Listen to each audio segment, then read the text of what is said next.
प्रिय विद्यार्थियों, नमो नमः। केंद्रीय विद्यालय संगठन के सभी अधिकारीगण, अध्यापकगण और सभी विद्यार्थियों को मेरा नमस्कार। मैं संभव जैन, केंद्रीय विद्यालय क्रमांक 1 सागर, मध्य प्रदेश से आज संस्कृत कक्षा के अंतर्गत हम संस्कृत वर्ण परिचय के बारे में समझेंगे। संस्कृत वर्ण परिचय एक बहुत ही महत्वपूर्ण विषय है जिसमें कई छात्रों को संशय हो सकता है। आज मैं कोशिश करूंगा कि आपको संस्कृत वर्ण परिचय के अंतर्गत स्वर व्यंजन और स्वर व्यंजन की परिभाषा और उनके उच्चारण स्थान क्या है, इनके बारे में आपको स्पष्ट रूप से बता सकूं। बच्चों, संस्कृत वर्णमाला हिंदी वर्णमाला और अंग्रेजी वर्णमाला के समान ही है। जैसे अंग्रेजी में 26 वर्ण होते हैं, हिंदी में उससे दुगने अर्थात 52 वर्ण होते हैं। उसी प्रकार संस्कृत में कितने वर्ण होते हैं, यह आज हम यहाँ समझने का प्रयास करेंगे। चलिए हम चलते हैं अगले पेज की ओर।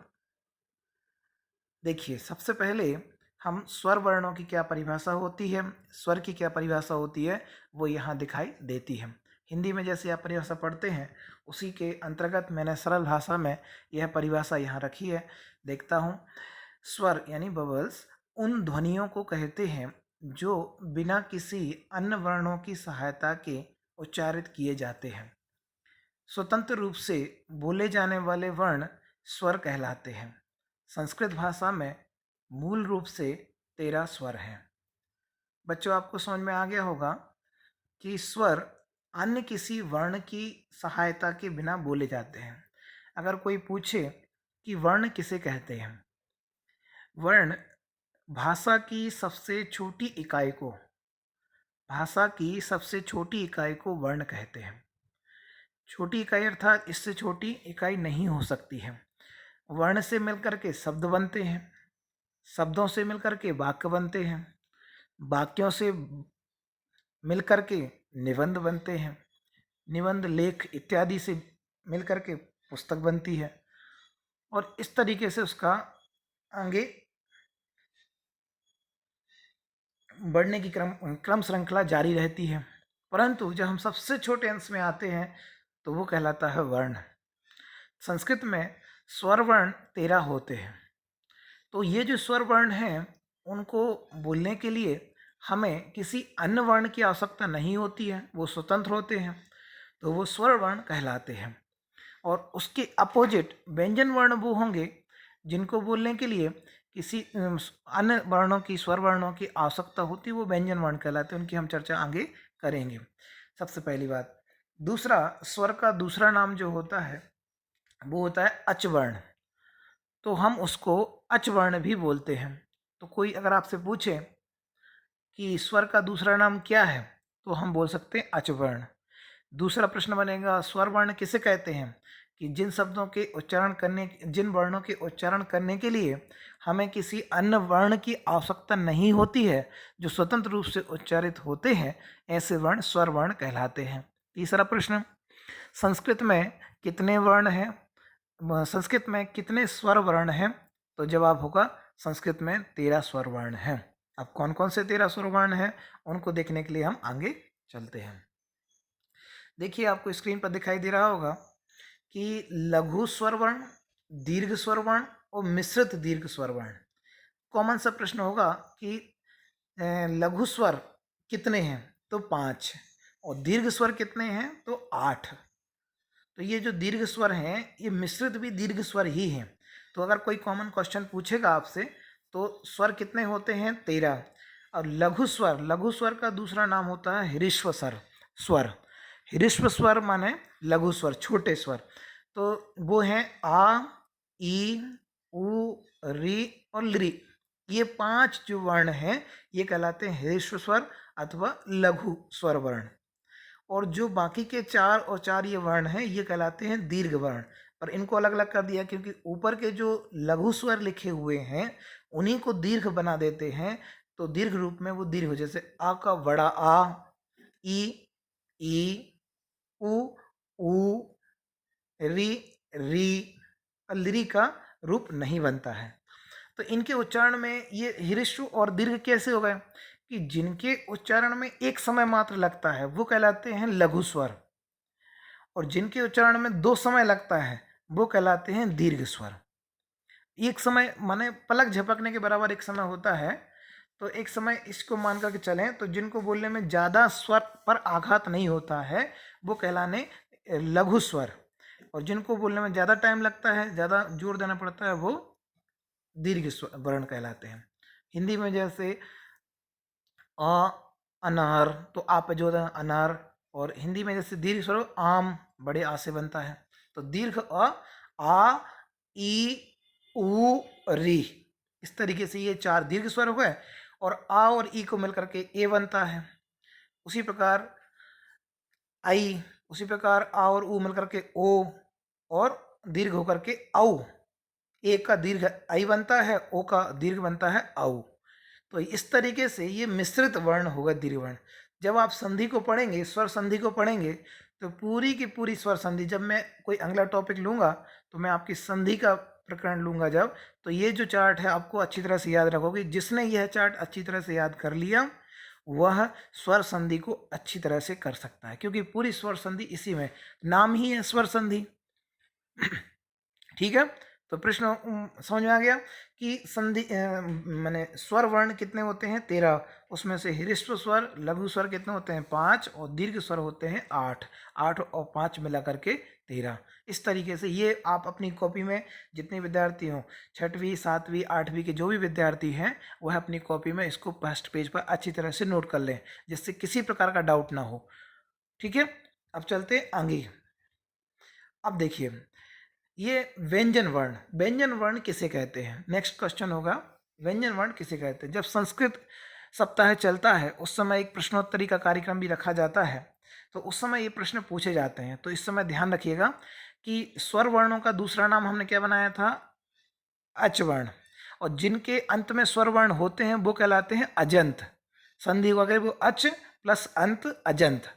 ठीक है, अब देखिए ये जो व्यंजन वर्ण है इसका दूसरा नाम होता है हल वर्ण। क्या बोला हमने, हल वर्ण। तो जो हल माने व्यंजन वर्ण होंगे वो उनका माने व्यंजन वर्णों का अगर हम दूसरा नाम बोलेंगे तो वो कहलाएंगे कौन से, व्यंजन वर्ण। ठीक है, कितने होते हैं व्यंजन वर्ण, व्यंजन वर्ण पढ़िए यहाँ देखिए, जिन वर्णों के उच्चारण के लिए स्वर वर्णों की आवश्यकता होती है उन्हें व्यंजन वर्ण कहते हैं। यानी जिन व्यंजन वर्णों को लिखा तो जा सकता है शुद्ध रूप से, उसकी कोई दिक्कत, परंतु बोलते समय जिन व्यंजन को माने जिन वर्णों को बोलने के लिए हमें स्वर वर्णों की आवश्यकता होती है, उसको ऐसा भी कह सकते हैं कि बिना स्वर वर्णों की आवश्यकता के जिनका उच्चारण नहीं किया जा सकता है उन वर्णों को हम क्या कहते हैं, व्यंजन वर्ण कहते हैं। अर्थात स्वर वर्ण व्यंजन वर्णों के उच्चारण में सहायता प्रदान करते हैं। उदाहरण देखिए, जैसे हमने लिखा का, और का के नीचे जो मात्रा लगी हुई है उसको बोलते हैं हम हलंत। हलंत क्यों बोलते हैं, ये हलंत चिन्ह लगाइए, कक्षा में कभी कभी संस्कृत अध्यापक बोलते हैं आपको हलंत चिन्ह लगाइए, या इसमें ये हलंत लगा हुआ है। तो ये हलंत का अर्थ क्या होता है, ये मात्रा कहाँ लगती है, आपको जितने भी व्यंजन वर्ण हैं 33 उन सभी के नीचे लगी हुई दिखाई देगी। अगर इसमें नहीं लगी हुई है तो इसका अर्थ है कि उसमें कोई स्वर मिला हुआ है। अगर स्वर नहीं मिला हुआ है तो वह मात्रा, ये नीचे जो लगी हुई मात्रा है यह लगी होगी, तो हल के अंत में लगने वाली मात्रा कहलाती है हलंत। ये हलंत चिन्ह हो गया। ठीक है, ये आप जब 6 क्लास का पाठ आप पढ़ रहे होते हैं, पढ़े होंगे, तब आपको फर्स्ट क्वेश्चन ही है, जब आप वर्ण विच्छेद करते हैं तब उस समय आप व्यंजन वर्ण के जो भी वर्ण होंगे उनमें हलंत लगाते हैं और स्वर वर्ण के नीचे हलंत नहीं लगाते हैं। ठीक है, क्योंकि वो कहलाते हैं स्वर वर्ण, वो उनको बोलने के लिए, उनको लिखने के लिए किसी अन्य वर्ण की आवश्यकता नहीं होती। तो व्यंजन वर्णों के अंत में, व्यंजन वर्णों का दूसरा नाम है हलंत, और हलंत, हल के अंत में लगने वाले जो वर्ण कहलाते हैं वो कहलाते हैं हलंत चिन्ह। तो ये हलंत चिन्ह हो गया, प्लस हमने किया आ, तो ये संपूर्ण रूप से बन गया का। अब इसमें इस का जो लिखा हुआ है ये स्वर मिश्रित व्यंजन वर्ण लिखा हुआ है। अब इसको हम का बोलेंगे तो इसमें हम व्यंजन वर्ण का और आ इन दोनों का उच्चारण यहाँ पर कर रही है। इस तरह अन्य भी शब्द देख लेना, खा प्लस आ, खा, तथे। संस्कृत भाषा में मूल रूप से 33 व्यंजन वर्ण हैं। कितने हैं? 33। स्वर अगर 13 हैं और व्यंजन वर्ण यदि 33 हैं तो टोटल मिला के हमारे पास 46 वर्ण हो गए। तो विशुद्ध रूप से देखा जाए तो 46 ही वर्ण होते हैं, किंतु कहीं कहीं पर आपको 2 वर्ण और मिलेंगे, वर्ण नहीं मिलेंगे, अपितु वो चिन्ह मिलेंगे जिनको माने शामिल कर लिया जाए। जो शामिल कर लिया जाए तो वो अयोग वाह्य के अंतर्गत, तो वो शब्द कहलाते हैं कौन कौन से? अम की जो बिंदी, जो अनुस्वार बिंदी जो होती है वह, और विसर्ग जो शब्दों के, जैसे पुल्लिंग शब्दों के अकारांत पुल्लिंग शब्द हैं उनके पीछे लगा हुआ जो शब्द होता है विसर्ग होता है, वह विसर्ग। तो ये विसर्ग और अनुस्वार बिंदी, ये दोनों को अयोग वाह्य के अंदर भी माने व्यंजन वर्णों के अंतर गिन लिया जाता है। तो इस तरीके से 48 वर्ण भी होते हैं, परंतु मूल रूप से वर्ण 46 ही होते हैं।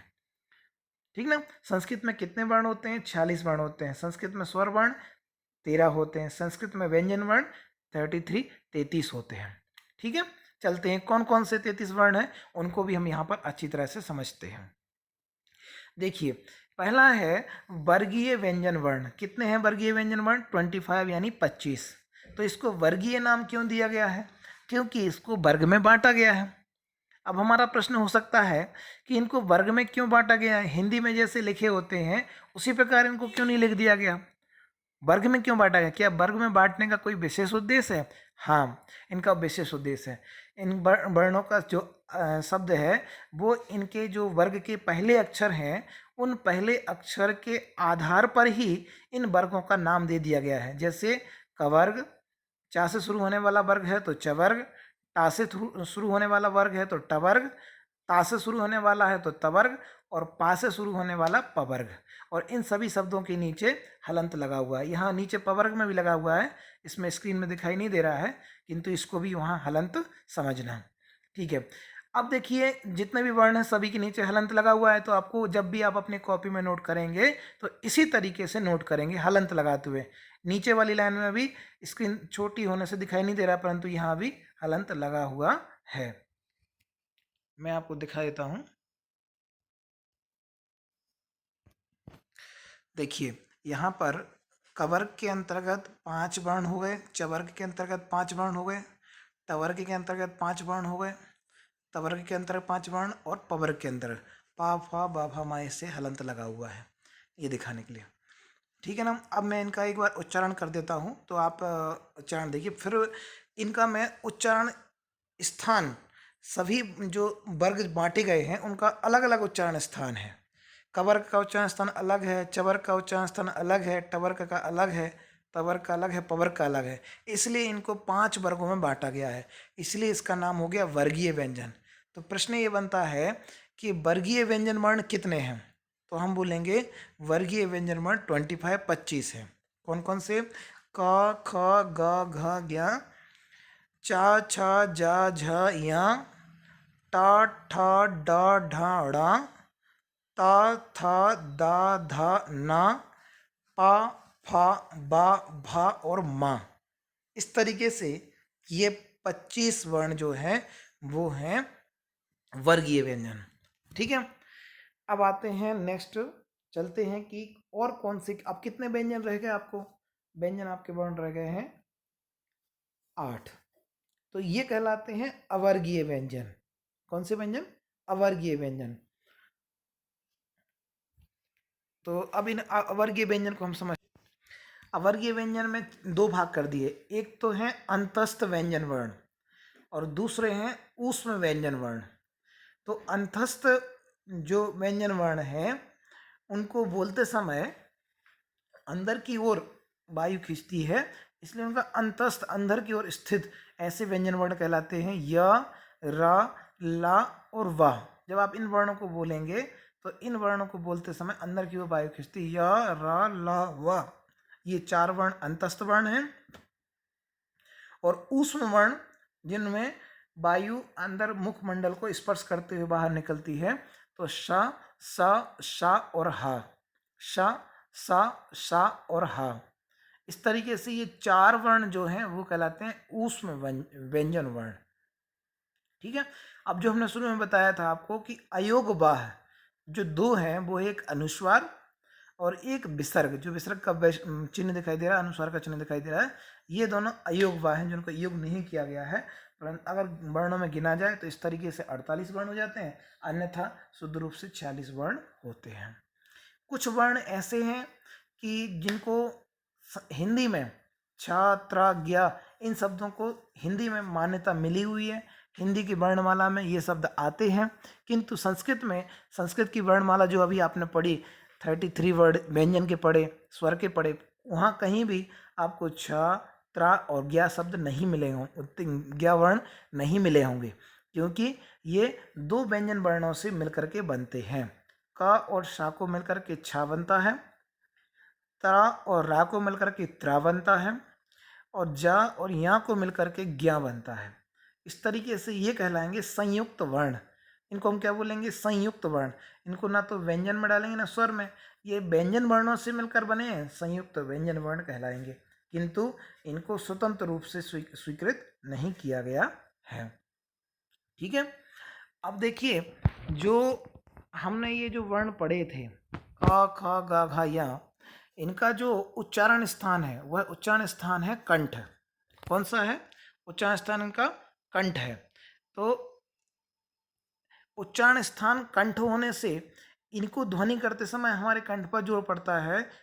कंठ पे जब हम हाथ रखेंगे, इनका उच्चारण स्थान बोलेंगे तो क, ख, ग, घ, या, तो सुनाई देगा हमें, यहाँ जोर पड़ेगा कंठ पर, तो ये कहलाएंगे कंठ वर्ण, यानी इनका उच्चारण स्थान कंठ है।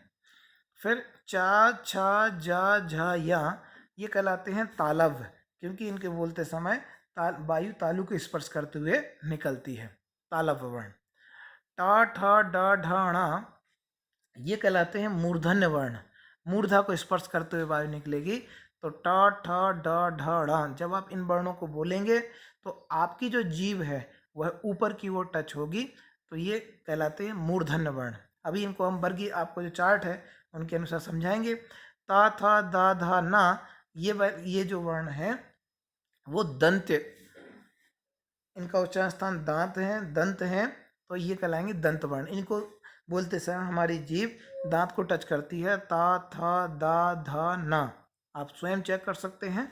और लास्ट पा, फा, बा, भा, मा, ये कहलाते हैं ओष्ठ वर्ण, अर्थात इनको बोलते समय हमारे ओष्ठ जो ओंठ हैं दोनों आपस में टकराते हैं, पा, फा, बा, भा, मा, तो इस तरीके से ओष्ठ वर्ण। तो इनका जो उच्चारण स्थान है वो यहाँ पर बताया जा रहा है, उनको अच्छी तरह से यहाँ पर देखिए। देखिए उच्चारण, अब उच्चारण स्थान कितने दिखाई दे रहा है यहाँ पर? 9। कौन कौन से हैं? कंठ यानी गला जो कंठ है, तालु, तालु माने जीभ के नीचे वाला जो हिस्सा तालु, जीभ, और मूर्धा यानी ऊपरी वाला हिस्सा, जीभ से ऊपर वाला मूर्धा, दंत दांत, ओष्ठ ओंठ, नासिका नाक, कंठ तालु दो मिलकर के, कंठ ओष्ठ दो मिलकर के, और दंत ओष्ठ, इस तरीके से। अब जितने भी आपने 33 वर्ण पढ़े हैं वो सभी यहाँ पर आ चुके हैं, आपको चार्ट में दिखाई दे रहे होंगे। तो सबसे पहले कंठ की ध्वनि, कंठ का माने कंठ किन वर्णों का उच्चारण स्थान है वो दिखाई देता है। सबसे पहले स्वर में आ, फिर व्यंजन वर्णों में का, खा, गा, घ, या, और हा और अह, इन ऊष्म वर्णों का उच्चारण स्थान, इन व्यंजन वर्णों का स्थान, इन स्वर वर्णों का स्वर वर्णों का उच्चारण स्थान कंठ है, माने इनको बोलते समय हमें कंठ पर जोर पड़ रहा है। दूसरे नंबर पे आते हैं तालु, इचुएसा नाम तालु, अकुह विसर्जन नाम कंठा, ऐसे संस्कृत में सूत्र दिए हुए हैं, तो उसमें ये शब्द वर्ण आ जाते हैं। तालु, इचुएसा नाम तालु माने आ, ई, बड़ी ई, दीर्घ ई, ई, च, छ, ज, झ, या अंतस्थ वर्ण जो है या, और उस वर्णों में श, ये कहलाएंगे, इनका उच्चारण स्थान तालु है, इसलिए ये सभी वर्ण कहलाएंगे तालव्य। कैसे कहलाएंगे? तालव्य वर्ण। ठीक है। अब आइए, तीसरा उच्चारण स्थान है मूर्धा। मूर्धा यानी जीभ के ऊपर वाला हिस्सा ऊंचा है, मूर्धा। इनका उच्चारण स्थान कौन सा है, माने किन वर्णों का ये उच्चारण स्थान मूर्धा है? री, री, ट, ठ, ड, ढ, ण, रा और श, ये इनका उच्चारण स्थान क्या है? मूर्धा। अतएव ये जो शब्द कहलाएंगे वो कहलाएंगे, ये जो वर्ण है वो वर्ण कहलाएंगे मूर्धन्य वर्ण। मूर्धन्य वर्ण अर्थात जिनका उच्चारण स्थान मूर्धा है। नेक्स्ट चलते हैं दंत।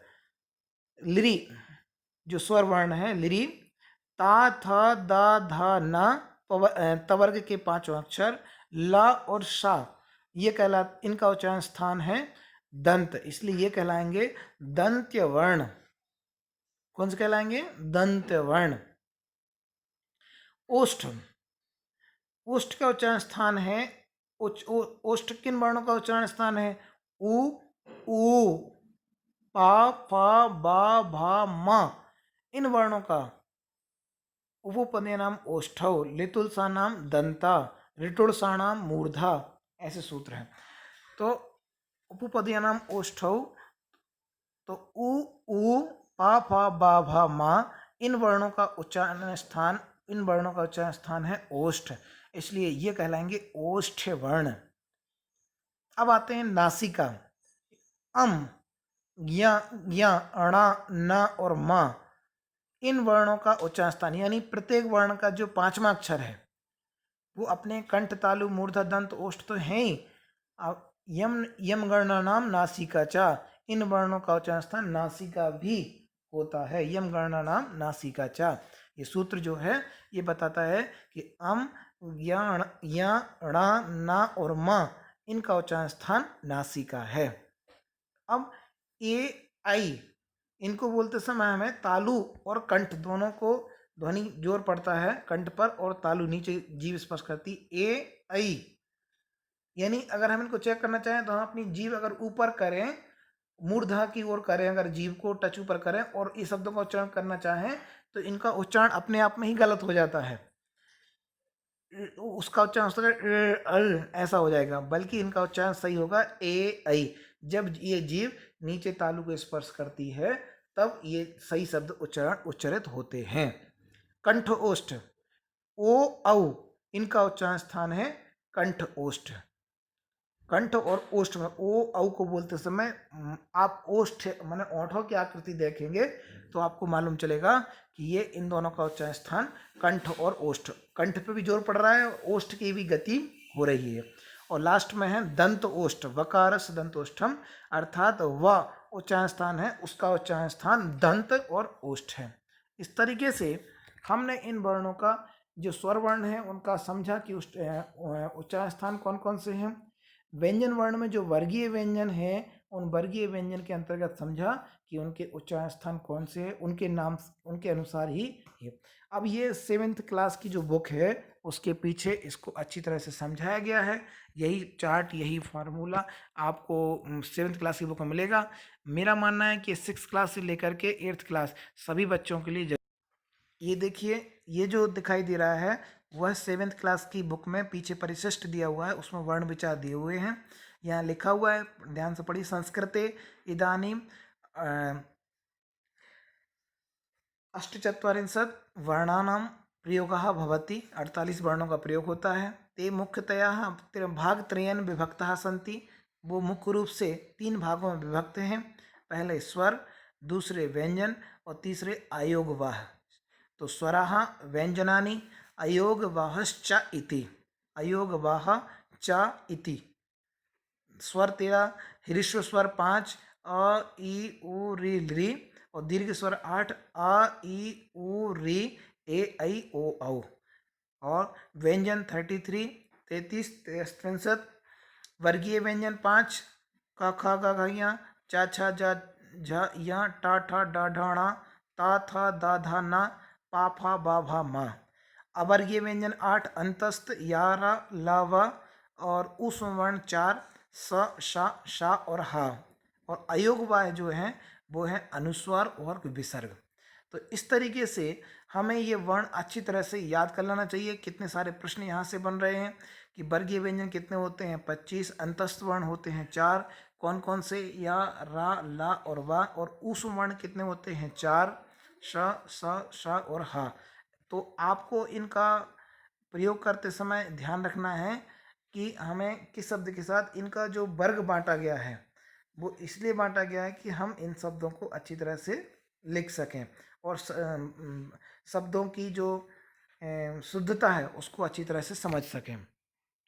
जब हम कोई वर्ण लिखते हैं तो उच्चारण स्थान में बहुत ज़्यादा उसमें मायने रखते हैं। प्रिय विद्यार्थियों, इस तरीके से यहाँ पर वर्णों का सामान्य परिचय हुआ, उच्चारण स्थान हुए। तो इस तरीके से हम ये बात समझ सके कि हमें किस तरीके से वर्णों का संयोजन करके शब्दों को बनाना है। अब आप जब 6 क्लास में पढ़ते हैं तो वहाँ लिखा होता है अकारांत शब्द। तो अकारांत का अर्थ क्या होता है कि जिन शब्दों के अंत में आ होता है तो वो अकारांत हो गए। आकारांत जिन शब्दों के अंत में बड़ा आ होता है, दीर्घ आ होता है। इकारांत जिन शब्दों के अंत में ई होता है, ठीक ना, जैसे मति, गति, ठीक है। और ईकारांत जैसे नदी, तो जिन शब्दों के अंत में बड़ी ई होती है। तो इस शब्द से इनसे हमें समझ में आता है। और जब हम व्यंजन माने जब स्वर और व्यंजन वर्णों को विभाजन करते हैं और संयोज्य करते हैं, जोड़ते हैं, तब भी हमें ये वर्ण बहुत काम के होते हैं और ये वर्ण हमारे लिए उपयोगी होते हैं। उस समय है कौन सी स्वर वर्ण की क्या मात्रा बन रही है, कहाँ पर कौन सा शब्द का उच्चारण हो रहा है, ये चीज़ें हमें समझ में आती हैं। ठीक है, इस तरीके से।